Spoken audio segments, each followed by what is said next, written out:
Hello everyone, salut à tous. Nous chez vous, c'est vous et nous.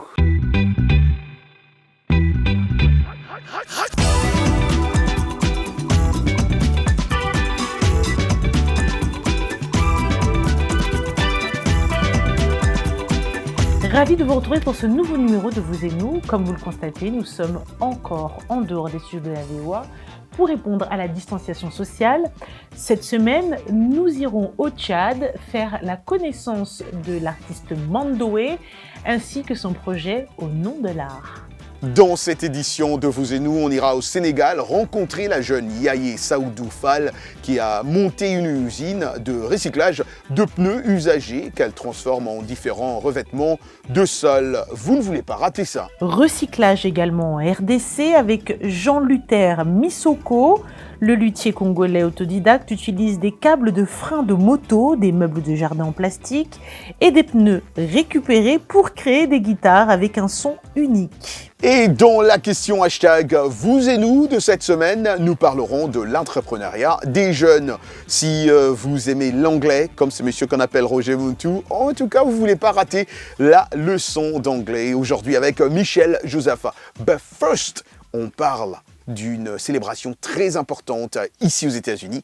Thanksgiving. J'ai vu des amis déjà me souhaiter Happy Thanksgiving. Écoutez, la 95e édition de la parade de Thanksgiving, le 25 novembre à New York, renoue avec les fastes d'avant Covid, on doit le dire. Cette fête incontournable aux États-Unis vise à rendre grâce à l'année écoulée, aux proches et aux amis. Cette fois, la parade qui existe depuis 1927 est symbole de résilience face à la pandémie. Après une version minimaliste et édulcorée l'année dernière, elle revient dans toute sa splendeur, on doit le dire. Un tel spectacle requiert des mois de préparation. Pour en savoir plus, Dilly Dico a assisté à la dernière répétition en plein centre de Manhattan. Suivons. Cette nuit, les températures avoisinaient 0 degrés Celsius. Mais cela ne suffisait point à décourager les artistes venus répéter pour le jour J. Pour cette unique répétition en plein air, les costumes n'étaient pas de sortie, mais c'était l'occasion pour les danseurs de prendre leur marque et de se familiariser avec les lieux. Laura, une danseuse du ballet Hispanico, se dit très fière de rejoindre la parade de Thanksgiving. C'est ma première année avec le ballet Hispanico et avec ce groupe en particulier. C'est vraiment incroyable pour moi de faire partie de la parade de Thanksgiving. Enfant, je rêvais d'être à New York. C'est donc formidable d'avoir l'opportunité de danser ici. L'essentiel du show se déroule devant le grand magasin Macy's en charge du spectacle et la parade défile sur la 34e rue de New York. Cette 95e édition est très importante puisqu'elle marque le retour post-pandémie de la parade à son format grandiose et le début de la saison des fêtes de fin d'année. Pour marquer le coup, la parade puise ses talents aux 4 coins des États-Unis. Parmi les différents numéros figurent des chorégraphies de la troupe de danse Spirit of America qui compte plus d'une centaine d'adolescentes. Cette expérience est incroyable. J'ai pu faire le déplacement. Avec le Covid, ce n'était pas évident. Du coup, revoir tout le monde, ça fait du bien. C'est tellement bien de pouvoir s'imprégner de tout cela. C'est une bénédiction de se voir, de participer à la parade annuelle, de pouvoir faire ce que l'on aime et aussi de rencontrer de nouvelles personnes. C'est super amusant, c'est irréel. Vous ne réalisez pas vraiment jusqu'à ce que, même maintenant, j'ai du mal à réaliser. Je me dis, oh mon Dieu, nous sommes vraiment là. Voir ce spectacle chaque année à la télévision est une tradition et maintenant en faire partie est tout simplement une expérience incroyable. Megan O'Connell, une maman californienne, est venue soutenir sa fille, l'une des danseuses de Spirit of America. Elles ont fait le trajet d'une petite ville située au nord de San Francisco pour que sa fille puisse participer à cette parade suivie par des millions de téléspectateurs à travers le pays. Je suis ici pour ma fille parce que c'est son rêve. Il est devenu réalité, être dans la parade de Thanksgiving. Elle est en classe de terminale, c'est donc sa dernière opportunité. Et nous y sommes là, nous avons réussi. L'objectif principal de la parade de Thanksgiving est d'apporter de la joie et de la féerie aux Américains. Une mission importante pour le producteur exécutif de la parade, Will Koss, un New-Yorkais originaire du Bronx, qui dit avoir grandi en regardant ce spectacle. Un défilé comme la parade de Thanksgiving est un processus de création et de développement d'1 an. Ce qui veut dire que dès vendredi, au lendemain de la parade, nous allons nous remettre au travail pour l'année 2022. Nous passons par de nombreuses étapes pour imaginer les nouveaux éléments du défilé. Nous commençons à travailler sur la conception, nous envoyons les modèles à la fabrication, puis nous entrons dans la phase des costumes, ainsi que la réalisation des figurines flottantes et des ballons géants. En même temps, nous travaillons également sur tous les autres aspects comme les performances artistiques et les numéros de danse. William Koss se dit très enthousiaste à l'idée de partager tout ce sur quoi il a travaillé avec ses équipes durant l'année. Pour Thanksgiving, il avait promis une célébration à la fois inoubliable et magique, un pari tenu. Merci pour ce beau reportage qui nous montre encore une nouvelle fois que la vie reprend son cours ici et là. Et on rappelle encore une fois que Thanksgiving est une des fêtes les plus importantes pour les Américains. Dans ce moment de communion, on ne cesse de manger. Je le précise parce que j'ai été impressionnée par les nombreux mets lors de ces dîners familiaux, amicaux. Et c'est pour vous donner cette information, c'est surtout pas le moment où faire des régimes Thanksgiving, non et non et non.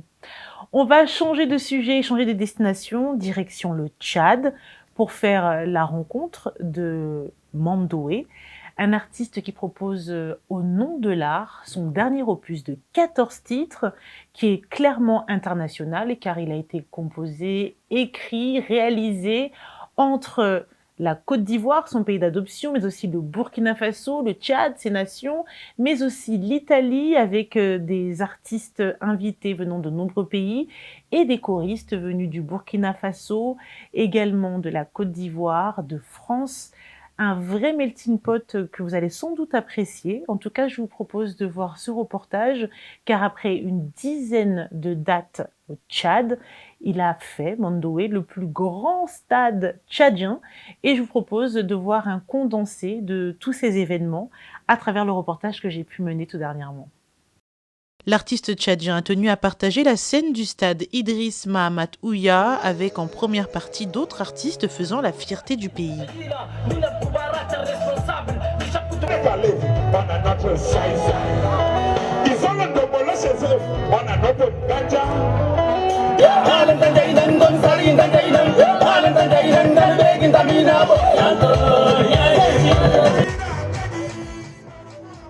Au nom de l'art, c'est aussi depuis 2 ans un projet de résidence artistique à Gaoui, village situé à 30 minutes de N'Djamena, et une fondation auquel chaque membre ou sympathisant peut apporter sa contribution pour aider des jeunes à s'épanouir à travers l'art et leur donner un nouveau regard sur les métiers liés à la terre.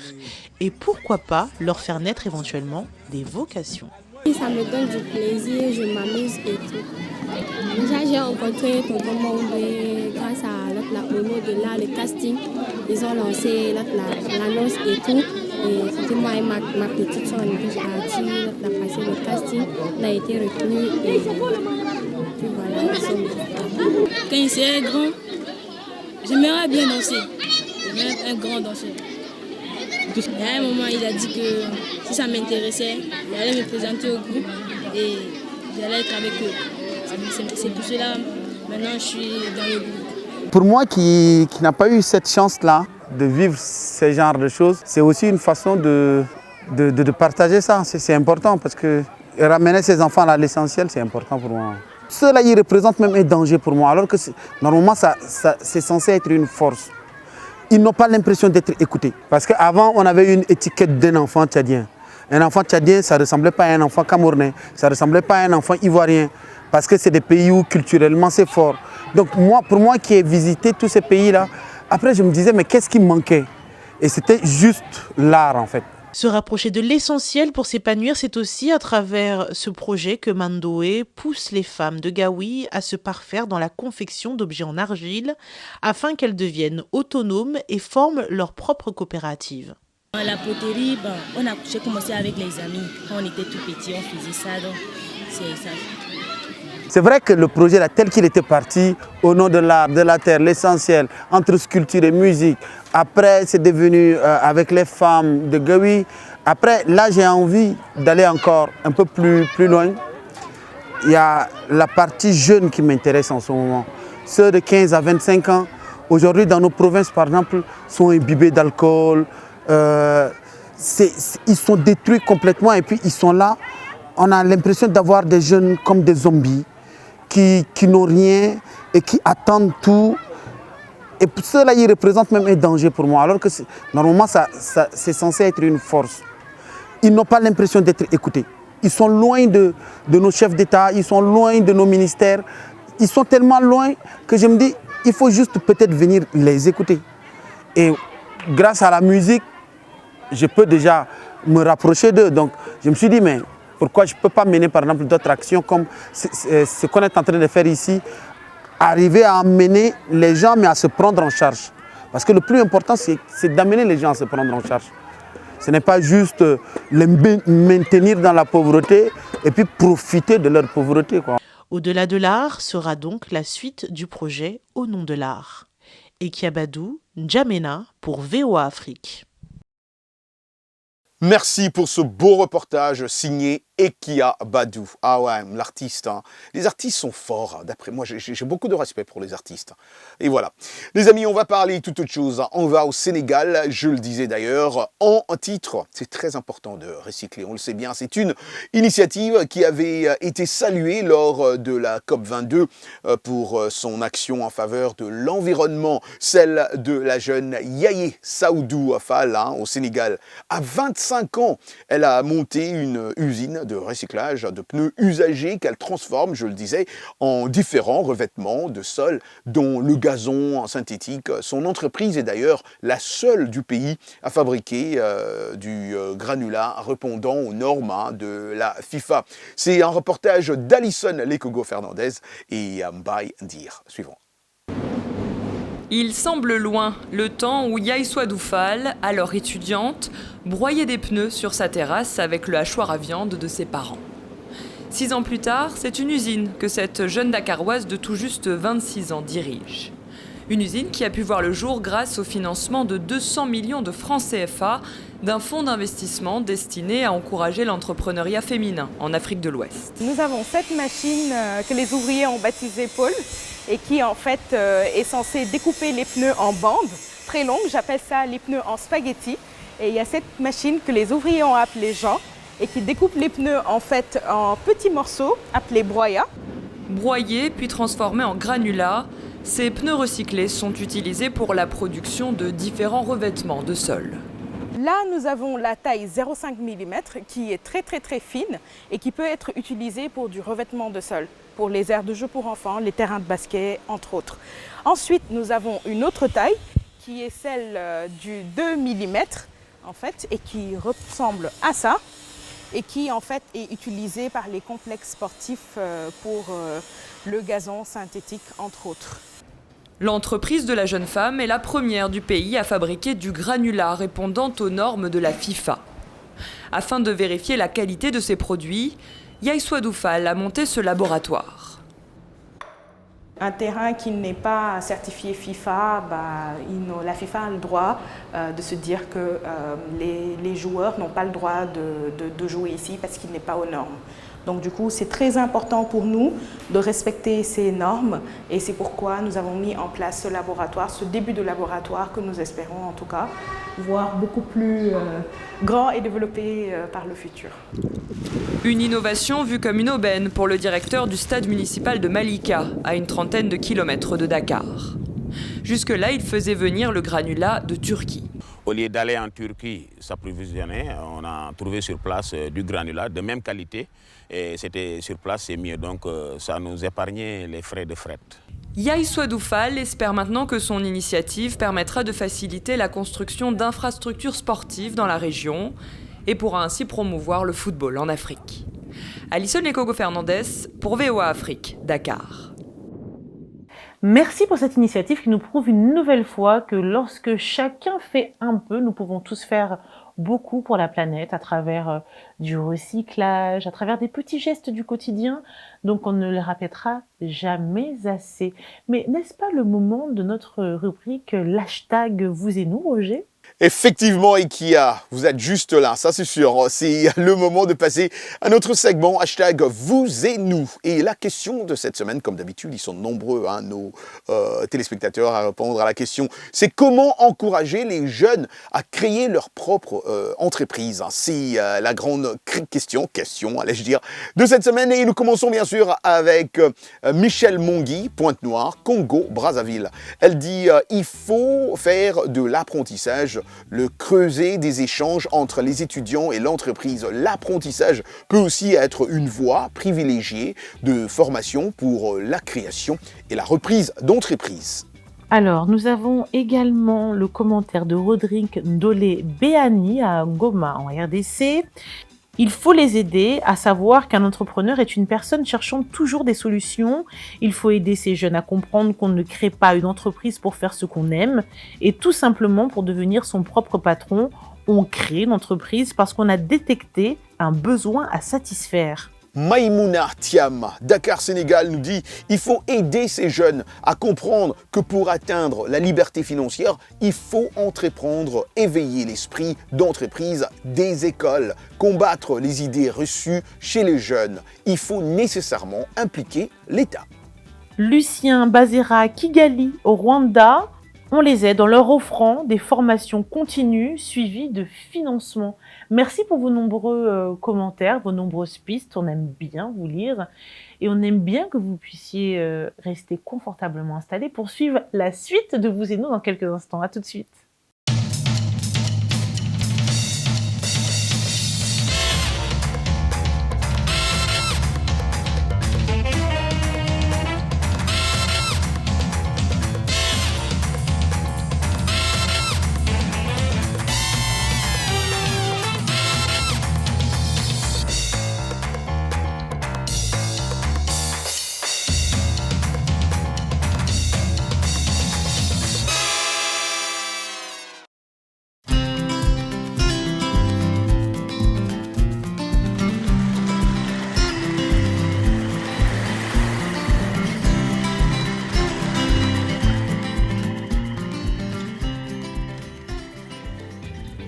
Vous et nous, part 2, it's English time, my man, English time. Comme d'habitude, c'est avec Michel Joseph, on apprend un mot ou une expression en anglais et je suis sûr que les étudiants sont prêts avec leur stylo.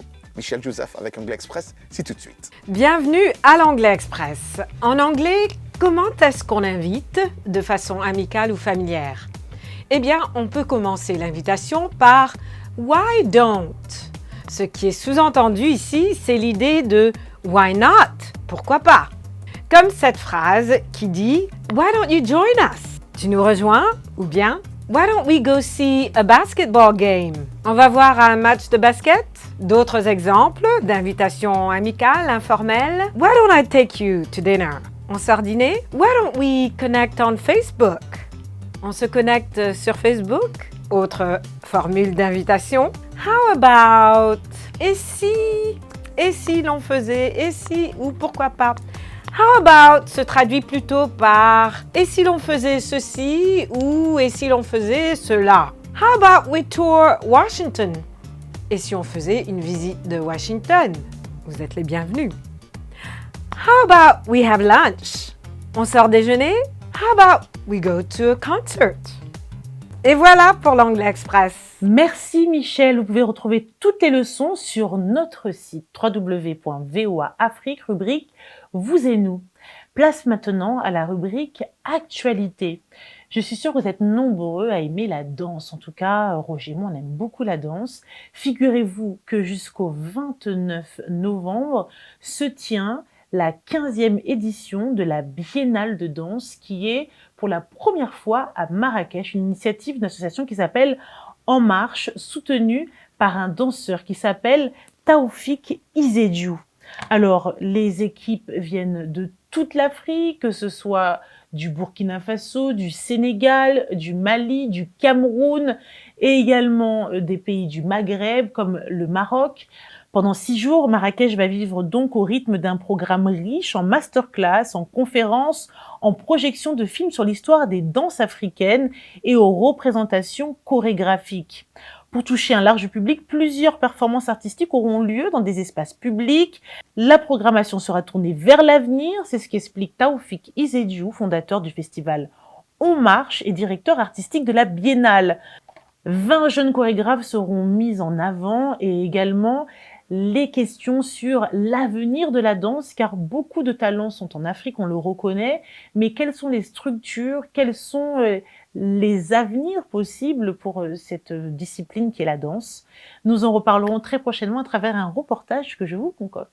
Toujours dans l'actualité, une guitare de collection d'Eric Clapton a été achetée à $625 000 à New York, le prix le plus élevé d'une vente aux enchères consacrée à des légendes du rock vendredi et samedi, qui a totalisé près de $5 millions, a annoncé la société Julian Auctions, annoncé comme le clou de cette vente qui se déroulait au Hard Rock Café de New York City, mais aussi sur Internet. Cette guitare acoustique, une Martin D45, comme les Américains bien l'appelaient, grattée par Clapton en 1970 lors d'un premier concert en direct de son groupe, Derek and the Dominos, c'est ça le nom du groupe, était estimée à $300 000 et $500 000 par Julians. C'est pas petit, c'est pas petit du tout. Parlant de guitare, pendant plus de 50 ans, Jean-Luther Missoko, le luthier congolais autodidacte, connu sous le pseudonyme de Soklo, a utilisé une variété de matériaux recyclés, notamment des câbles, des freins de moto avec meubles de jardin en plastique et de pneus récupérés pour créer des guitares. Voilà, lui il avait déjà vu, il voyait déjà ça, très intelligent. Un matériel authentique qui résonne avec une intensité brute et unique qui ne laisse pas indifférentes les stars de la musique africaine. Plus de détails ici, c'est avec notre collègue Blanche Sandou. Sous un garantol dans les ruelles de Kinshasa, la capitale de la République démocratique du Congo, Jean-Luther Missoko, 61 ans, s'active dans la fabrication de ses guitares. Nos ficelles proviennent de nombreux endroits. Nous avons du matériel comme les anciens câbles de frein, de voitures et de motos, et aussi nous avons des câbles électriques. Nous les récupérons, les ouvrons et prenons les câbles et nous les étirons par la suite. La passion du Soklo a commencé dans son village, Kikwit, au sud-ouest de la RDC, en 1975. Pour la petite histoire, tout a commencé lorsqu'il a démonté et fabriqué une guitare qu'un ami lui avait offerte. 3 ans plus tard, il s'installe à Kinshasa où il vend sa première guitare à son cousin. Au fil du temps, il s'est perfectionné avec ses propres techniques. J'ai fait beaucoup de choses et cela m'a aidé à améliorer ma méthode de travail et repenser mes conceptions. Ce dont je suis fier aujourd'hui, c'est que j'ai pu fabriquer toutes les guitares sans jamais chercher à tricher les techniques d'autres personnes dans un atelier. Non, j'ai créé ma propre méthode. Une star de la musique congolaise, Jupiter Bokondi, a adoré le son de la guitare de Soklo et sa transformation en acoustique électrique. Le résultat, selon Jupiter, est bien plus authentique que les grandes marques de guitare qui coûtent jusqu'à 20 fois plus cher. Soklo est plus mieux que Gibson, mais peut-être parce que Soklo n'avait pas des moyens, ou n'a pas des moyens de mettre ça vraiment sur ce qu'on appelle lisse. Mais moi je te dis, j'ai joué avec Soklo à travers le monde, tout le monde est stupéfait de voir cette guitare en train de tourner. Les gars, pas d'illusion, Soklo là. Il faut...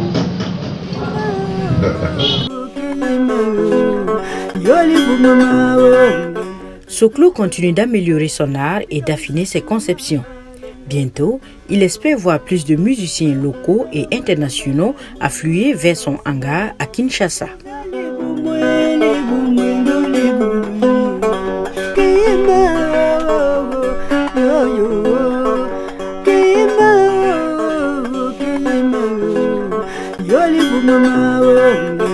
On l'appelle Maman nationale au Burundi. Je parle d'une femme qu'on compare souvent à Sœur Emmanuelle.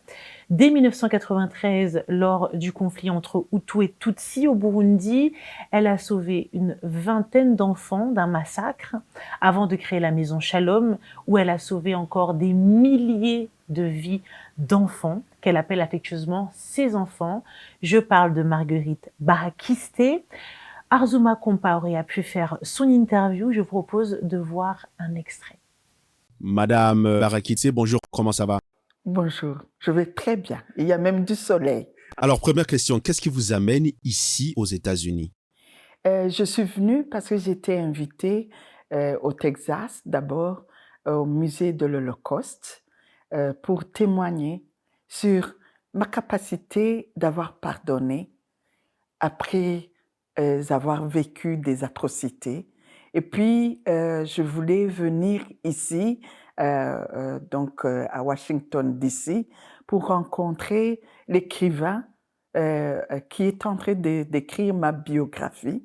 Et c'est ce qui m'a amené ici au Maryland. Je dis que j'incarne deux personnages que j'aime beaucoup dans ma vie. C'est ma maman Thérèse, qui était veuve à 24 ans. Et moi, j'ai perdu mon papa quand je n'avais que 5 ans et demi. Nous étions seulement 2 enfants.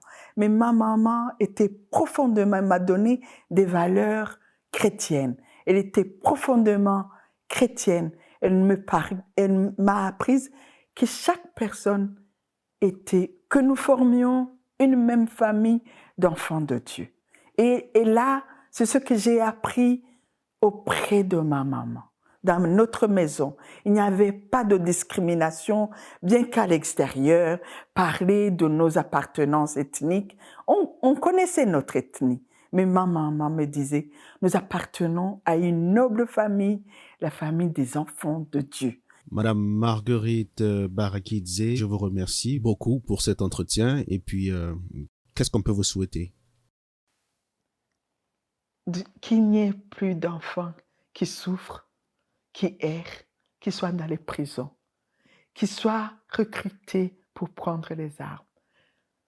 Que chaque enfant dans le monde entier puisse voir le sourire de sa maman et de jouir de tous ses droits. Mesdames, Messieurs, merci une fois de plus de votre attention. On vous dit à très bientôt pour une autre émission sur VOA Afrique. À très bientôt.